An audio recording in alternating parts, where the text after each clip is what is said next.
And now, get ready. Keep up with Femidlive for live updates on Twitter at Femidlive, on Facebook at Femidlive, Instagram at Femidlive. All major platforms you would find Femidlive. Send your messages and email femid@live.com to keep the conversation going even now.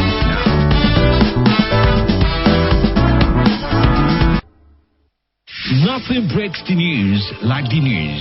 Trust me, I can prove it. I'm ready. Let's take on the biggest debates on radio, provide insights, experience, and build an unforgettable discussion together. I am Femi D. Amele. Let's talk with Femidlive is on. This is Femi D Live.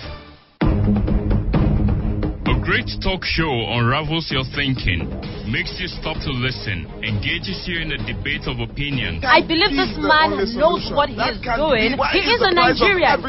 And ultimately brings you to the king of talk radio, Femi D Live.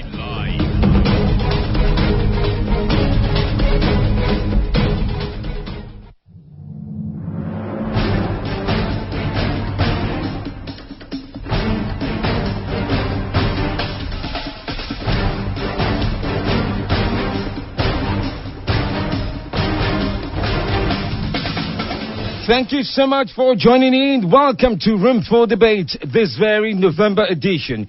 It's the very first day of November, and he tells me that there are November conversations we can't ignore. Among many of those conversations today would have to be the rejection from the Senate now, as regards the President Muhammadu Buhari asking for a loan, $30 billion loan, the time that could possibly help to take care of the affairs he knows best for the next 2 years. But they say, without much proper documentation, we have no reason to grant this loan. In fact, it's one of the easiest and fastest things they have voted for in the Nigerian Senate in recent times. You hear the nay, and you hear more nay, and you would hear more nay. That's one of the many conversations. Is anybody also following through with what one would call the attacks that are going on in the Northeast? It's just not stopping. It's one thing or the other. Something happening this way or something happening that way. And yes, Goodluck Jonathan is ready to appear in court to testify in the ongoing trial of former NSA. And by the way, to testify means to testify in his favor. This should be an interesting read, I tell you. We'll see how that possibly turns out to be at the end of the day. And I do hear that earlier on today, police in Borno did confirm that at least 9 people were killed in what one would call the bomb blast that happened in Maiduguri earlier on today. It's such a situation to deal with. And it occurred about 10:30 a.m. early hours of today. So that is one thing to deal with in that regard as well. And yesterday, I almost failed to mention the fact that Dame Patience Jonathan's lawsuit against CSCC was thrown out. And essentially, by the law court saying nothing, they can make anything of this. It doesn't really matter to them. These are just some of the stories that they used to track. Does Nigeria need to borrow $30 billion now? Especially now when the Senate says much of the documents that have come their way doesn't provide enough details for them to give enough yay or to give enough nay in this regard. Wait, was the conversation rowdy? No. Was the voting a little bit here and there? Maybe. Just listen to what that conversation was about for 29 seconds.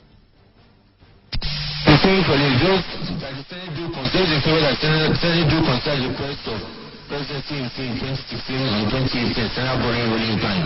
Those in favor say aye. Those against say nay. Let me put the question again. Those in favor say aye. Those against say nay. Nays have it. That was the Senate.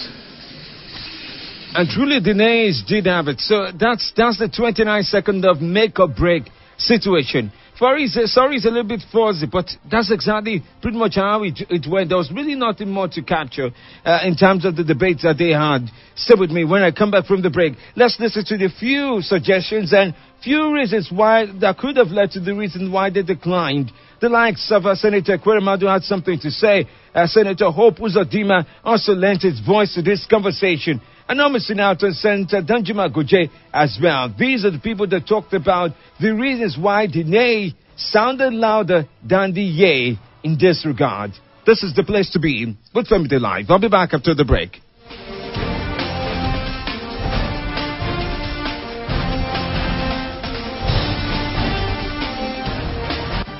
This is Femidlive. A great talk show unravels your thinking, makes you stop to listen, engages you in a debate of opinions. I believe this man knows what he is doing. He is a Nigerian. And ultimately brings you to the king of talk radio, Femidlive.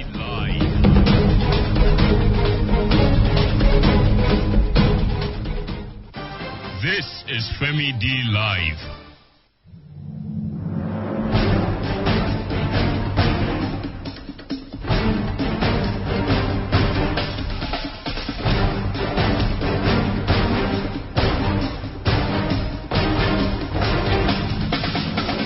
Okay, let's start off from the reasons why they rejected this very loan request that was placed by the President Muhammadu Buhari of Nigeria to the Senate.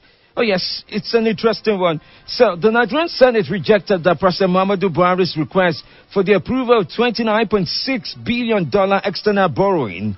The matter went into a voice note, which was brought forward, and nays had it at the end of it.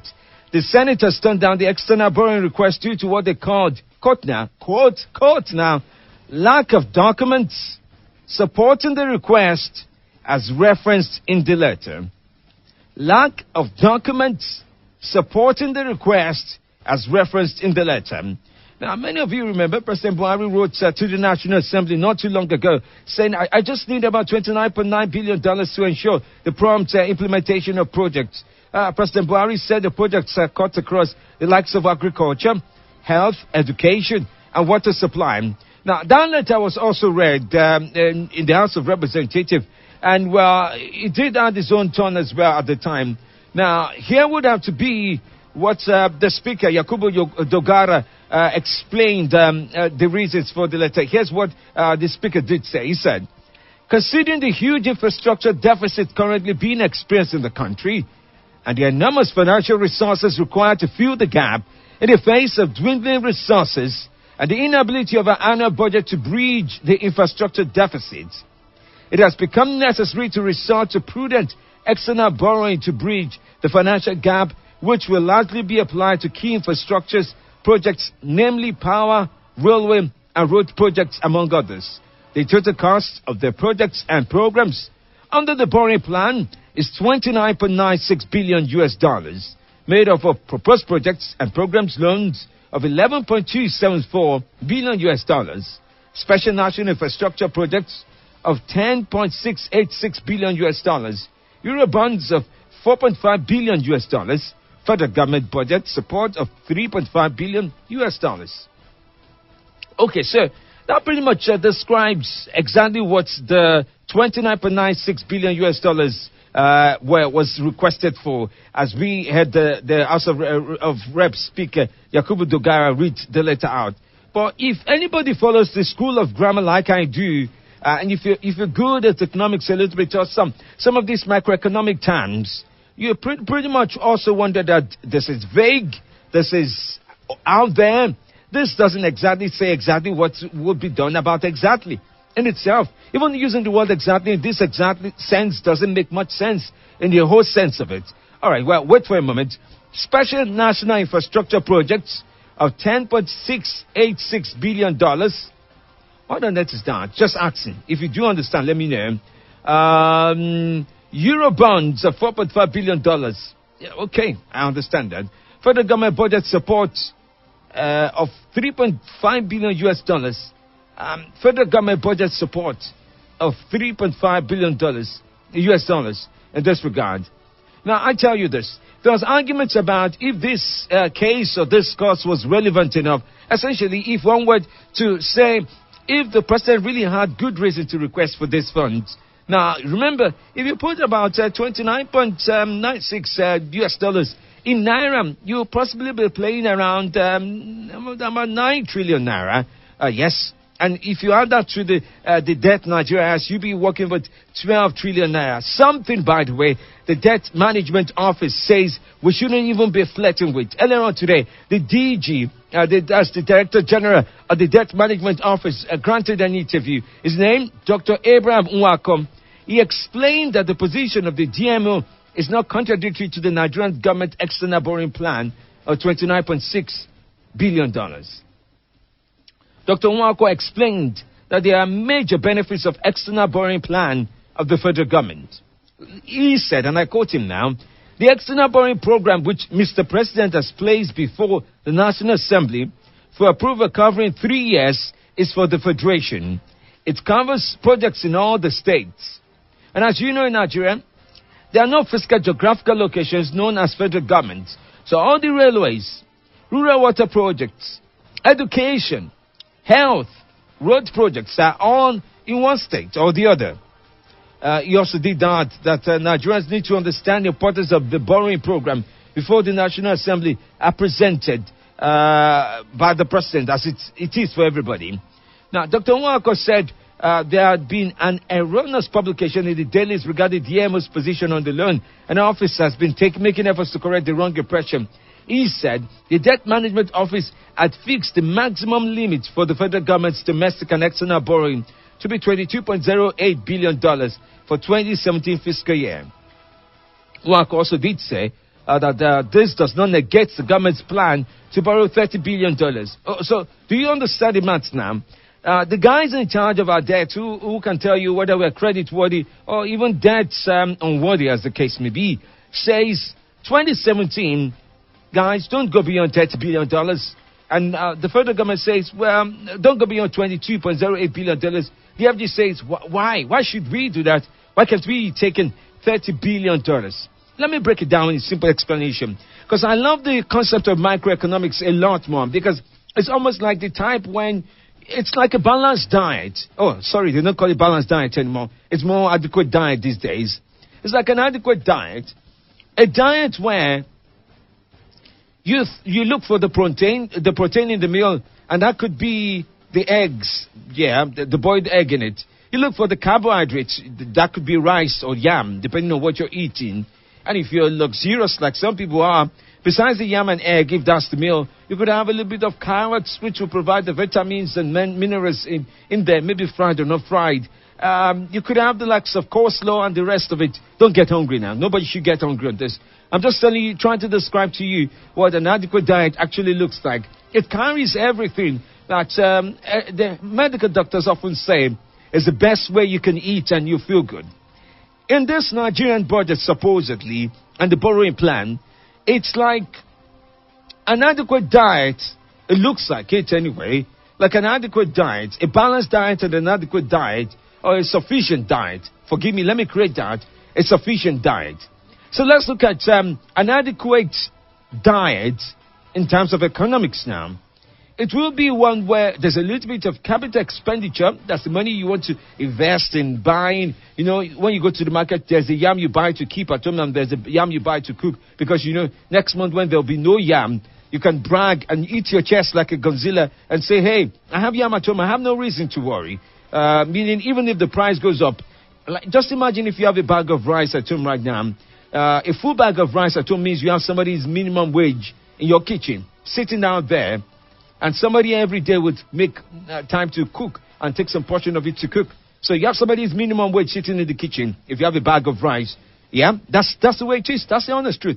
If you have a bag of rice in your kitchen, you have somebody's minimum wage right now. That's about 18,000 naira or thereabouts, certainly. So that's a sign.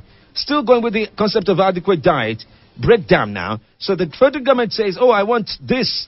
I want to have the sustenance money, the one where I promise people 5,000 naira at some portion, and I need to bring that money. I promised in September, I cancelled in October, and the love affair people are having with me in November is not going out well. So please, just approve this money and let us move on with our lives. But for some reason, the fried yam and egg diet starts to get less dietable, if I can use the word, when you take away the egg in this portion. So what we have is the yam and the oil from the egg. So, you taste a little bit of the egg in the oil, and you say, well, it's not bad. I just have to trick myself to the fact that I'm eating yam and egg with just the smell of the egg, or yam oil and the smell of the egg, in this case. That's the honest truth. So, the senators reacted and felt, well, what exactly do we need as much as 30 billion US dollars? Who sent you to promise 5,000 naira? I'm just asking, because that's the mean way some of them would say, who sent you? Must you do distribution of 5,000 naira? Who sent you? We are all in a recession. Why? Now, I will be sincere with you. Some of the arguments that did come out when the senators rejected the borrowing plan today was interesting. Senator Bala Nahala says, all aspects of the implementation of the social intervention funds run foul of the Constitution. Remember that part when they talked about the Sovereign Wealth Fund and they said it's not constitutional? I guess it's coming back now, because the social intervention fund is one of those funds that sounds like Shopee, but it's not really having the signature, the marking of the Constitution. Now, it's good to be able to create programs. Just imagine if Daddy comes home and he says, hey, you know what?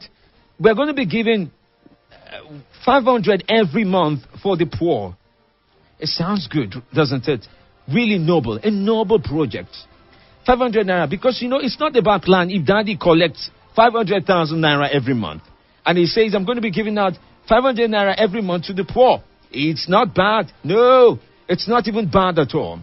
But then if he comes back home and he says, I have a feeling, in fact, I have a touching, I have a leading, that I'll be giving 450,000 naira away every month out of my 500,000 naira salary.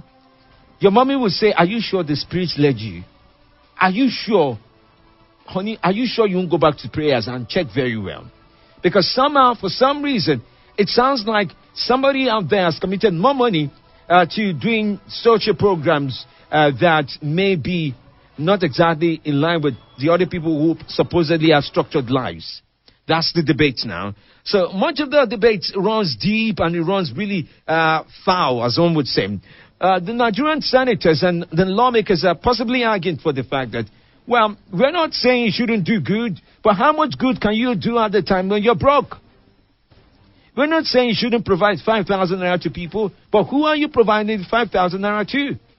Is it some woman from our church, for example, if you're giving it out in church? If somebody says, I gave 50,000 naira out to somebody today, and you say, okay, it's not a problem. And then, Peradventure now tells he has just 1,000 naira left. The next question any reasonable person would ask is, wait, who did you give 50,000 naira to that you have 1,000 naira left? That is microeconomics in a domestic affair. Very simple. Not as complicated with the likes of the jargon that one would find. So Senator Nahala, his argument was very simple, that the implementation of the Social Intervention Fund runs foul of the Constitution.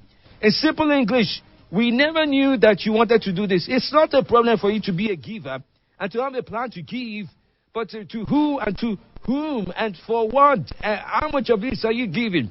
We were not there. We didn't say you should not promise that amount of money, but who saying you walk? Let me go pigeon on this one. Then you also asked the question, Senator Nahala said, how are the people in the hinterlands and localities supposed to get online to register on the website? Remember, much of the debate is the fact that the Social Intervention Fund runs on the fact that you submit your document and then they will check whether you are eligible for 5,000 naira somehow, some way. But he's asking the question of interland. If one were to look at the concept of how the idea around the interlands really do work, one would be tempted to ask a very simple question, which is, how do you drag somebody from an IDP camp to thumbprint and say, I'm here, my name is Fatima Bululu, and I need 5,000 naira, and it enters the database? That's asking a very simple question now. Senator Aliu Deme also joined the debate on this. He said the concept of empower requiring people to register online is faulty and discriminates against rural dwellers. I knew this debate was coming down to this, because social intervention funds, it's so easy. It's like saying, we want to help people we want to help, but we need this large amount of money. So the Social Intervention Fund is already creating some chaos in this. They say the program in itself is too vague. It's everywhere else. It covers so much that it almost covers nothing.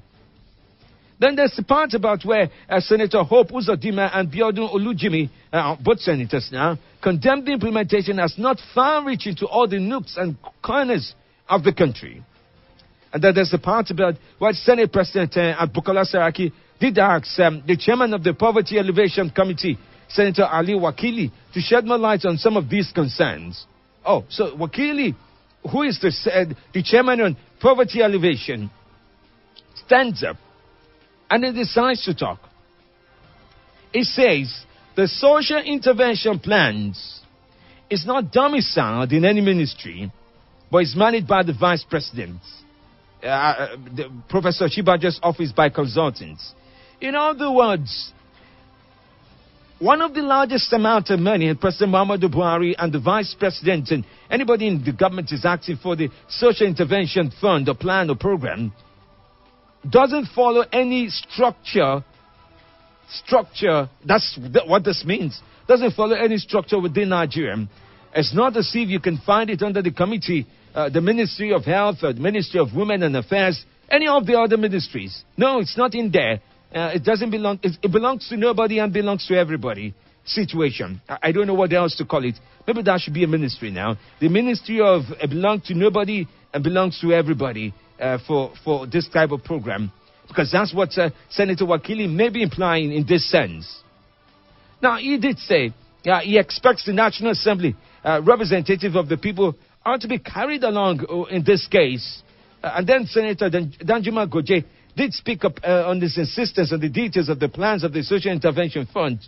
So, the debate did go on. It looks like the biggest thing to drag about on and not forget about is the fact that the Social Intervention Fund plays a key role in the $29.96 billion that has been asked to be given, or being approved, by the way, by the National Assembly. It carries a good amount, a good weight. But then you want to ask yourself the very noble question, the same question I've been asking from like the campaign era till now. How do we know who deserves this? How? I never really believed that how could be this difficult until now. So, is the borrowing plan good? Yes. Borrowing for what is where the noble question becomes very, very important. Civil servant salaries may be joined into that borrowing. Oh yes, it may be in there. States bailouts and money given to states is in that borrowing. Do you, in this concept now, throw out the baby and the baby water in this case? It looks like the borrowing is a borrowing that is good and is a good bad guy. Sorry, let me put it that way. The borrowing is a good bad guy. It has some good and also has some twisted elements in it.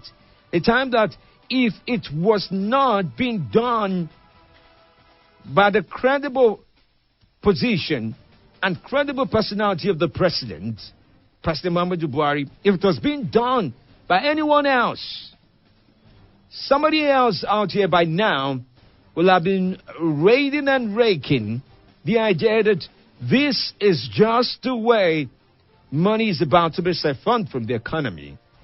Somebody out there will have been saying that. Do you remember the Shopee program when it started? Well, sure. What is Shopee? Even till now, it's still so difficult to understand Shopee. Some people say, Shopee was successful with the entrepreneurs, but was not exactly successful with some other areas. At the end, the money that Shopee appeared on the Nigerian budget. It was that big. It was a chunk. The sovereign, what's it called again? The sovereign borrowing, the program now. Help me, Lord. I'm trying to remember the name now. What do we call it now? Okay, yes. The Social Intervention Fund will it appear in the budget as a large chunk? Would it be a type of situation where, when you enter a cab or you enter a taxi and they say it's full at the back and you unfortunately have to sit with one very large looking human being, I don't want to go gender, whether woman or man now. And you all have to pay 50 naira, Naira MC, from here to terminus. And you wonder, why on earth should you pay 50 naira when the person sitting next to you has occupied 100 naira space? And you're just stuck in there. As a social intervention fund, in the borrowing plan, for example, is it good? Is it really good right now? Or does it just occupy too much space? Is it like matter, where they say matter occupies space? Does it matter now?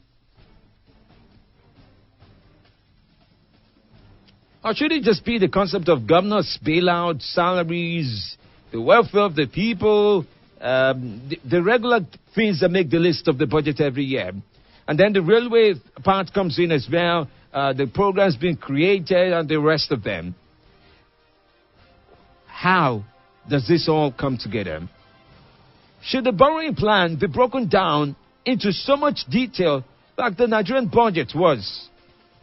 Oh, and by the way, the World Bank and IMF in recent times are not happy. They're not smiling either about our borrowing plan. Not because they can't give, just because they say it's too vague. I guess that's the same thing the lawmakers are saying.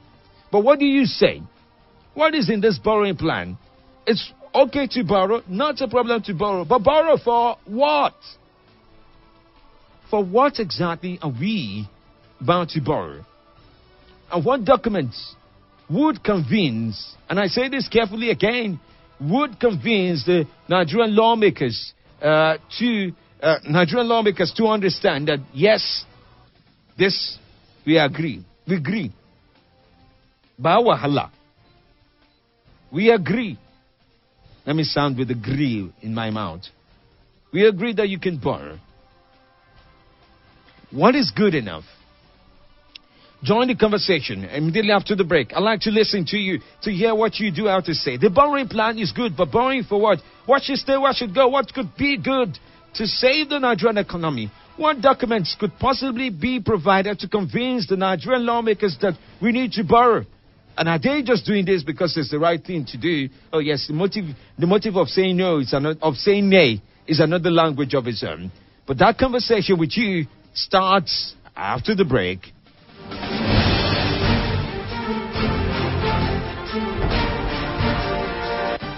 This is Femidlive. A great talk show unravels your thinking, makes you stop to listen, engages you in a debate of opinions. I believe this man knows what he is doing. He is a Nigerian.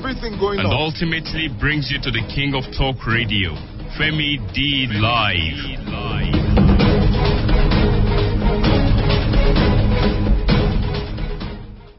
Nothing breaks the news like the news. Trust me, I can prove it. I'm ready. Let's take on the biggest debates on radio, provide insights, experience, and build an unforgettable discussion together. I am Femi D. Amelin. Let's talk with Femidlive is on. This is Femidlive.